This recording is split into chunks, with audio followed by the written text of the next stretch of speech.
My name showed up wrong on my birth certificate. Where it was supposed to say son, it said daughter. At least, that's how my dad saw it. From my very first breath in this world, I was already a disappointment.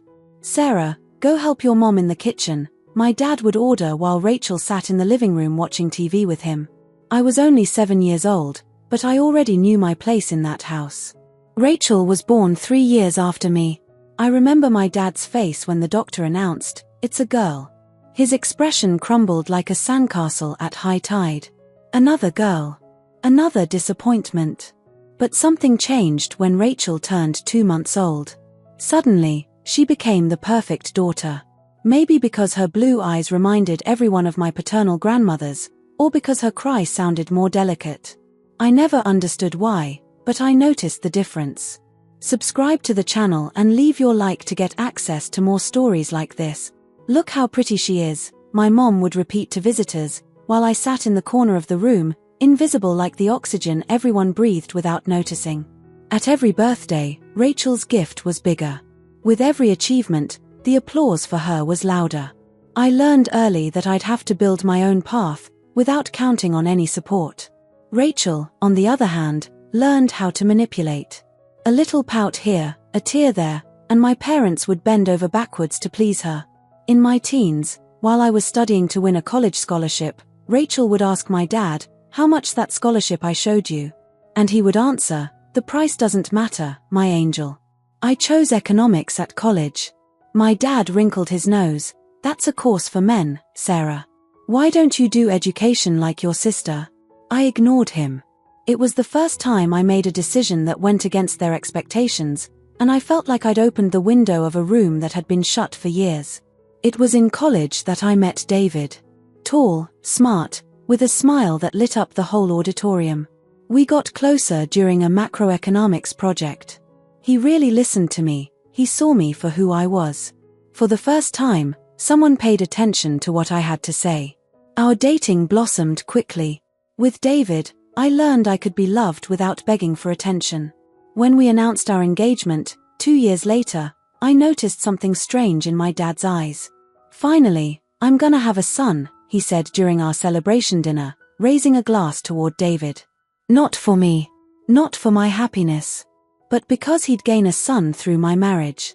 The wedding was simple but happy. We moved into a small apartment near the campus. David worked at a bank while I finished my master's. Life finally seemed to be on the right track.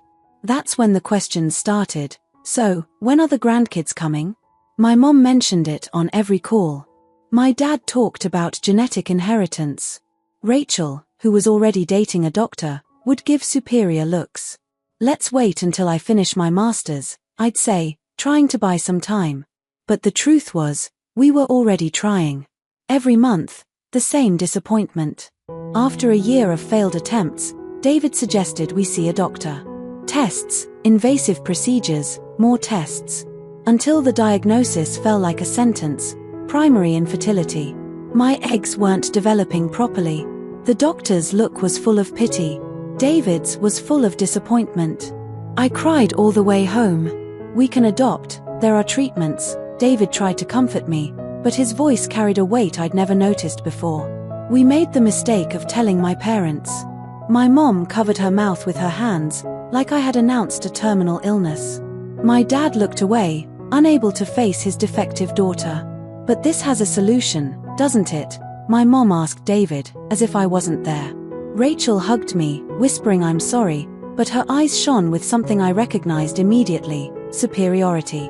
She'd always be the perfect daughter, now more than ever. That night, I heard my dad talking quietly with David in the backyard. I couldn't catch everything, but I picked up enough fragments to shatter any heart. "A woman who can't have kids, you're young. You shouldn't settle, think about your future." 3 weeks after that conversation in the backyard, David got home later than usual. His face wore an expression that told me everything even before he spoke. "Sarah, we need to talk." I sat down on the couch, my hands trembling. I knew what was coming next. In fact, part of me had been expecting this ever since the diagnosis, as if I were just counting the days until my happiness crumbled again. "I can't do this anymore. I want kids, a family. I've always wanted that. David ran his hands through his hair, avoiding my gaze. I tried to accept it, but I can't give up on that dream. We can adopt, I replied in a weak voice, repeating the solution he had suggested weeks before. There are treatments that... No, Sarah. I've already decided. He finally looked me in the eye. I've already talked to a lawyer. I want a divorce. What followed was a haze of despair. I tried to argue, I pleaded, I promised to get the best fertility experts. Nothing worked. David had already emotionally checked out, as if I were just a failed project he needed to walk away from. The pain of rejection was devastating, but the worst was yet to come. 2 weeks after our separation, I found out that David wasn't just leaving me, he was replacing me. And not with just anyone. With Rachel. My own sister, who had always had everything I ever wanted, now also had my husband. It was unexpected, Sarah, my mom tried to explain over the phone. They got closer when David was looking for comfort during that difficult time. Difficult time? It was like calling a hurricane a strong breeze. Rachel had a 3-year-old daughter, Madison, from a previous relationship that didn't work out. My dad adored Madison, his first granddaughter. And now, David was going to be the father the little girl never had. The perfect family that I could never give him. Your dad and I think it's best if you don't come to the engagement dinner, my mom added. To avoid awkward situations. I hung up and threw up. Then I cried until my eyes dried up. Then I made the decision that would change my life. I cut all ties with my family. I blocked numbers, moved apartments, ripped out every photo they were in. It was like amputating a gangrenous limb, painful, but necessary to survive. I quit my master's and took a job in another city. I needed to start over in a place where no one could look at me with pity, where the walls wouldn't echo my nighttime tears. For 2 years, I lived like a ghost. I worked, came home, slept. Rinse and repeat. Sometimes I went to the movies alone or strolled through the park, watching happy families and wondering why the universe decided I didn't deserve that. It was on one of those lonely walks that I met Christopher. I was sitting on a bench, trying to read a book, when his dog, a golden retriever named Max, broke free from its leash and ran towards me, spilling my coffee all over the book. Sorry a million. Christopher looked genuinely mortified. Max is still learning good manners. On any other day, I would have just given a polite smile and walked away. But something in his sincere look and in the clumsy way he tried drying my book with some paper napkins made me accept his invitation for a replacement coffee. 1 hour of conversation turned into 3. Christopher was a literature professor at a local college, had a witty sense of humor, and a way of listening that completely disarmed me. When we said goodbye, we exchanged numbers almost naturally, as if it were the next obvious step. Our relationship evolved slowly, like a plant that grows carefully after being transplanted from poor soil. I was scared of opening up, of trusting, of getting hurt again. Christopher respected every barrier I put up, patiently waiting for me to feel safe enough to knock them down. 6 months later, I told him about my infertility. We were lying in his bed after watching a movie. The silence was comfortable, but I knew I needed to say it before we got any closer. I can't have kids, the words came out almost as a whisper. My eyes fixed on the ceiling, unable to face his reaction. I have a medical condition. That's why my ex-husband left me. Christopher stayed silent for a few seconds that felt like an eternity. Then he just took my hand and kissed it gently. Your ex is an idiot, he said, in a simplicity that made me turn my face to look at him. Family isn't just about who we can biologically create, Sarah. Family is about the people we choose to love and who choose us back. I cried that night, not out of sadness, but because I finally understood that deserving love never had anything to do with my reproductive ability. We got married the following spring, in a small ceremony with just a few close friends. I didn't invite my biological family. My true family was there: Christopher, his parents who took me in like a daughter, his siblings who became my confidants, and Max, the retriever who kept knocking things over but was now our inseparable companion. We decided to start the adoption process a year after we got married. Christopher never pressured me, but we talked openly about our desire to become parents. We had made peace with the idea of building our family through alternative ways. It was during the preliminary exams for the adoption process that the unexpected happened. The doctor looked at my results with raised eyebrows. "Mrs. Williams, we need to redo some exams," he said, adjusting his glasses. "There's something unusual here." A week later, we went back to the clinic, worried. The previous diagnosis had shaped so much of my life that the thought of questioning it was scary. "Your hormone levels are different from what we'd expect for your condition," the doctor explained. "We're going to do an ultrasound and some more detailed tests." The consultations followed, each one bringing more questions than answers. Until finally, a fertility specialist sat down across from us with a cautious smile. "Sarah, your previous diagnosis was partly incorrect. You have a condition called polycystic ovary syndrome, which can make ovulation difficult, but it doesn't make you completely infertile like they said." I looked at Christopher, unable to process what that meant. "With the proper treatment, there's a real chance you can conceive naturally," the doctor continued. "I can't promise it'll be easy or quick, but it's definitely not impossible." We started the treatment without high expectations. Years of disappointment had taught me to guard my heart. Even so, we followed every medical instruction to the letter.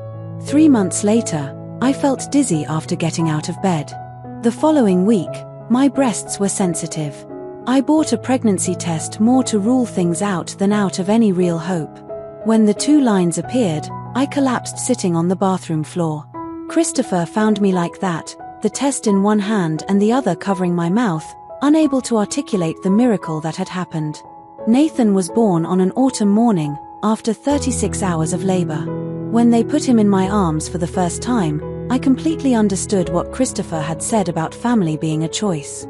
I chose to love that little being with every cell in my body, and his cry said that he chose me back.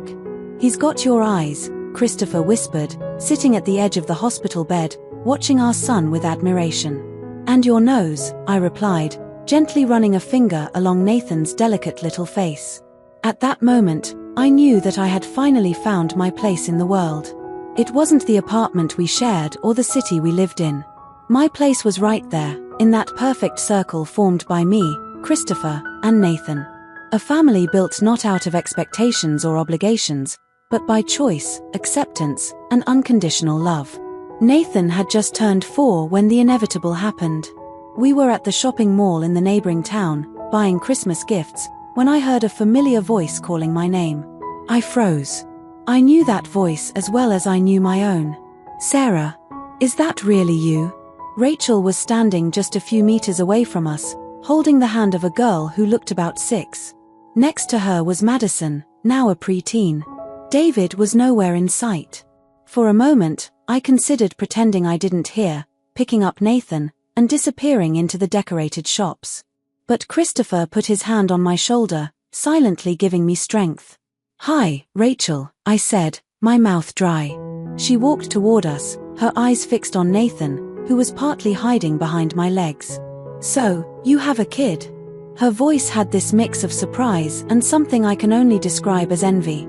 "But I thought you couldn't." "Things change," I interrupted, not wanting her to finish the sentence in front of my son. "This is Nathan. And this is my husband, Christopher." Rachel looked at Christopher like she was checking out a product, then turned her attention back to me. "Mom and Dad are gonna want to know about this. They think about you all the time, you know?" I doubted that, but said nothing. It had been 6 years since I cut off contact with my biological family. 6 years without a phone call, a message, or any attempt at reconciliation. "This is Lily," Rachel continued, gently pushing the younger girl forward. "My daughter with David. And you already know Madison." Madison gave a timid wave. There was something in her look that reminded me of myself when I was her age, a kind of resignation, like she'd learned too early that she wasn't the priority. "You all could come over for dinner sometime," Rachel suggested, smiling at Christopher. "David would love to meet you, and I'm sure Mom and Dad would be over the moon to meet their grandson." Before I could respond, Nathan tugged on my blouse. "Mommy, who are these people?" The innocent question hung in the air like an accusation. Who really were these people? Strangers connected by blood who had meant nothing but pain. These are people Mommy knew a long time ago, sweetheart, I replied, caressing his hair. Rachel looked genuinely hurt by my answer, as if she expected me to introduce Nathan as a cousin to her girls, as if the years of silence could be erased with a simple dinner invite. We'll think about it, Christopher intervened diplomatically, probably noticing my growing tension. We're a bit busy with Christmas preparations, but maybe after the holidays? We exchanged numbers, or rather, Rachel practically grabbed my new number and we said our vague goodbyes, promising to talk again soon. As soon as Rachel and the girls disappeared into the crowd, I broke down on a nearby bench. Are you okay? Christopher sat next to me while Nathan played with a little toy car we'd bought earlier. I don't know, I confessed. It's weird seeing her after so long and realizing that I still feel something. Anger. Bitterness. Oddly, pity, I replied after a moment of thought. She didn't seem happy, Chris. I noticed the way she talked about David, as if she was just following a script. 2 weeks later, against my better judgment, I accepted Rachel's invitation for coffee, just the two of us. Christopher encouraged me to do it, thinking that maybe it was time to face my past so I could finally move on. We chose a neutral cafe, away from both her place and mine. Rachel arrived 15 minutes late, looking agitated. Sorry I'm late, she said, tossing her purse onto the chair beside her. David got home late last night and we had a fight. I didn't ask what they fought about. It wasn't any of my business. But Rachel, never able to keep anything to herself, continued. He's been distant lately. Always working late, with sudden business trips. She ran her fingers along the edge of her cup. I think he might be cheating on me. The irony of the situation wasn't lost on me, but I felt no satisfaction. What Rachel and David did to me 6 years ago was unforgivable, but I wouldn't wish the pain of betrayal on anyone. I'm really sorry to hear that, I said sincerely. Have you tried talking? Maybe couples therapy? Rachel laughed bitterly. David? In therapy? The guy can barely admit when he has a headache, let alone talk about feelings with a stranger. She sighed. But I didn't call you here to talk about my marital problems. I want to know about you, about your son. How did it happen? I briefly explained the incorrect diagnosis, the treatment, the unexpected pregnancy. I left out the more personal details, the nights I cried in Christopher's arms, the constant fear during the pregnancy that something would go wrong, the indescribable joy of hearing Nathan's first cry. Mom and Dad are gonna be shocked, Rachel commented. They were so sure you'd never have kids. Is that why they urged David to leave me? The question escaped before I could stop her. Rachel even looked ashamed for a moment. They just wanted what's best for everyone, she weakly defended. David wanted kids, and you couldn't give him that. And you could, I finished. You already had Madison and now Lily. The perfect family I could never give. Rachel looked down. That's not how it was, Sarah. Then how was it? Because the last I checked, my husband was talking to my dad about leaving me over my supposed infertility, and weeks later he was with you. She didn't answer right away. When she finally looked up, there were tears in her eyes. I always wanted what you had, she whispered. You were smart, independent. The teachers adored you. You got a scholarship for economics while I barely got into education. But our parents preferred you, I argued, confused by where the conversation was headed. They spoiled me, it's different. But they always admired you, even if they didn't show it. And then you met David, handsome, smart, with a bright future. She dabbed a discreet tear. When they heard about your diagnosis, Dad said it was a pity that the wrong daughter was sterile. Those words hit me like a punch. The wrong daughter. Even with my supposed defect, I was still measured and compared. So what? You decided to fix that by taking my husband? I didn't plan it. Rachel protested. David was devastated, confused. Dad suggested I comfort him, show him there were other options. And one thing led to another. I shook my head, disbelieving her weak justification. And Lily? Was that planned? Actually, it was an accident. We'd only been together for 3 months when I found out I was pregnant. She paused, nervously fiddling with a napkin. David wasn't exactly thrilled with the news. That surprised me. The man who left me because he desperately wanted kids wasn't happy to learn he was going to have one. He said we were moving too fast, that he needed time, Rachel continued. Dad practically forced him to marry me before the baby bump even showed. Suddenly, everything made a terrible kind of sense. Rachel didn't steal my husband, she was used as the proper substitute, a daughter who could carry on the family name, unlike the defective one. Our conversation was interrupted by Rachel's cell phone. She answered, frowning as she listened. Now. But I'm busy. She looked at me, clearly irritated. All right, I'll be there in 20 minutes. She hung up and sighed deeply. It was Madison. She said David got home furious, breaking things. I need to go. Rachel grabbed her purse hastily. Can we continue this conversation another day?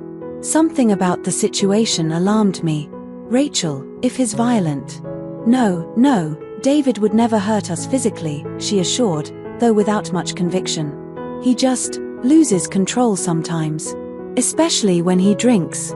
On impulse, I offered to go with her. Rachel looked surprised but accepted.